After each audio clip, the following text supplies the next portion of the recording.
Hey guys, hi, this is Radhakrishna. Welcome to another video on Docker. In the last video, we have seen what are the differences between VMs and containers and what is hypervisor and why containers are advantageous over VMs. In this video, we are going to get some hands-on on Docker, and we're going to learn how to make a basic Docker container. And before all of that, we need to be having Docker engine, the Docker daemon process that I described in the last video on our working system. So for that, you can go to docs.docker.com/engine/install if you don't have the Docker engine installed already, and you can follow the sequential commands. You just need to type those commands blindly and you will get the Docker installed. If you find some problem, you can post it in the comments of this video, or you can just search online because a lot of installing procedure of Docker is already documented, right? So once you have the Docker engine installed, you need to test whether it is working or it is not, right? So for that, all you need to do is just press Docker in the particular terminal, right? So if you press Docker and something like this shows up, that means you have actually installed Docker on your system. And now what you have to do is you need to learn how to run or make a container, right? For that, I'll tell you some commands which are most useful to you. First thing is Docker is a daemon, right? So the Docker itself has a lot of containers that it can run. The Docker engine can run multiple containers. So if you want to see what are the different containers that it is running right now, the command is docker ps. As in, even the normal ps in the Linux itself, if you just press ps, something shows up. But if you do ps minus eaf, it shows up almost all processors that are running on your particular Linux machine. Okay, so this is a list of processes that the Linux system has registered, right? So similarly, if you do docker ps, what happens is the Docker engine will show you what are the different containers that are running inside the particular system. Now if you have installed the Docker just now and you have run it through a non-root user, you will sort of find a permission denied or something like that. So for that, what you may need to do is you may need to change the permission of this particular file. Okay, and now that it is changed, if I press docker ps, you are able to see that there is no particular container that is running right now. Okay, so this is one thing. The second command is you want to see what are the different container images that are registered with your Docker engine. So for that, what you may need to do is docker space images. So it will show you the list of different Docker images that are installed in your particular repository. Okay, and I have hello world and also Continuum Miniconda 3. So for now, what I'll be doing is I will be removing one of this image, this hello world. Okay, docker rmi is docker remove image hello. If I press tab, right, it will automatically get the unique string that is matching with the container names, right? So I can just do enter, and it has shown that unable to remove repository, some container is already using it, right? So if I do a force remove, it will remove it, the container will also get stopped, whatever is running. This container is actually something that I have run. It is not running right now, but still it is not able to remove, so I force removed it. So docker rmi this -f is force remove. So I've removed. Now what I will do is I will demonstrate to you on how I can get this hello world. So hello world is a basic Docker image which is of 13.3 KB, right? In the last video I've told you about the different sizes, the lightweightness of the Docker images, right? So in this video we will see how we can get this hello world, and this hello world is a registered image in the Docker hub, the default Docker hub, right? So we need not do anything. All we need to do is docker run hello world, and what this command will do is first off it will check whether we do have this image in our particular repository or not. And if we do not have this image, it will ping docker hub because it is the default Docker repository. If the image is present there, it will bring, else it will throw an error. So now I'm pressing docker run hello world. So it is saying unable to find image hello world latest locally. So it is pulling from a library hello world, and it shows already exists because I have it in my cache. And because I have pressed run, what happens is hello world, this image has a entry point docker command. Okay, so in this image there is some command, and when that command has run, this is what it prints: hello from Docker. This message shows that installation appears to be working correctly, something something something, right? So this is all the output of what we have run right now.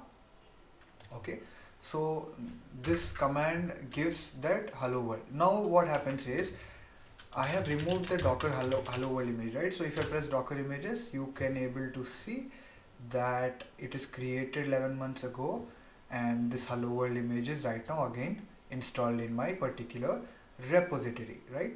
So this is how you can actually run, remove, query what are the different containers that are running. So one more thing I will show you is let's say the Docker file, okay, and I will give the basic introduction to the Docker file today, and we will see how to execute that in the next video. Okay, so what you're able to see in this particular file is a Docker file.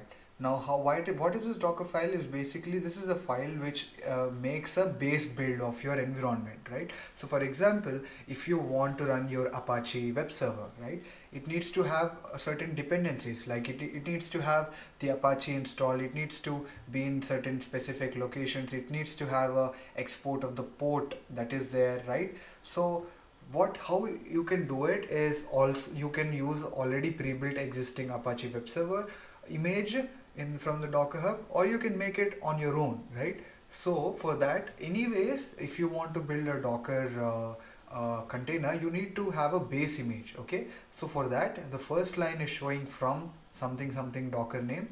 So that is basically the base image from which you're going to build your current environment. Okay, and the next points what you're able to see are some specific commands that go into the Docker file.